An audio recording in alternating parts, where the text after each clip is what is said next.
സംസ്ഥാനത്തെ ഏറ്റവും ഒടുവിലായാണ് കോഴിക്കോട്ടുള്ള check clearing home പൂട്ടുന്നത്. 45 ബാങ്കുകളുടെ പ്രതിനിധികൾ ഇവിടെയിരുന്നാണ് പരസ്പരം ചെക്കിടപാടുകൾ നടത്തിയിരുന്നത്. രാജ്യത്ത് ഇതുവരെ 800 പ്രാദേശിക ചെക്ക് ക്ലിയറിംഗ് ഹോമുകൾ പൂട്ടി.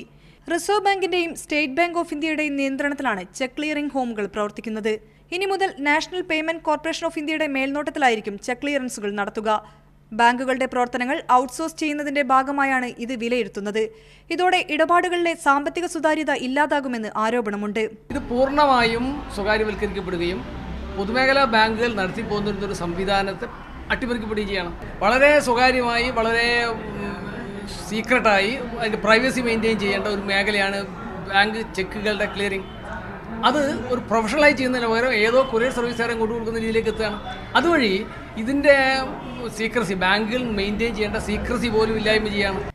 നേരത്തെയുള്ള സംവിധാനത്തിൽ നിന്നും മാറുന്നത് ജീവനക്കാരെയും ബാധിക്കും.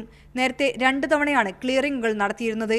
ഏൽപ്പിക്കുന്ന ഏജൻസികളുടെ സൗകര്യപ്രകാരം രാത്രിയിലും സ്ത്രീ ജീവനക്കാർ ഉൾപ്പെടെ ക്ലിയറിംഗ് കേന്ദ്രങ്ങളിലേക്ക് പോകേണ്ടി വരും. കേരളം, തമിഴ്നാട്, ആന്ധ്രാപ്രദേശ്, കർണാടക എന്നീ സംസ്ഥാനങ്ങളിലെ ഇടപാടുകൾ ചെന്നൈ കേന്ദ്രീകരിച്ചായിരിക്കും. ഷിത, മീഡിയ 1, കോഴിക്കോട്.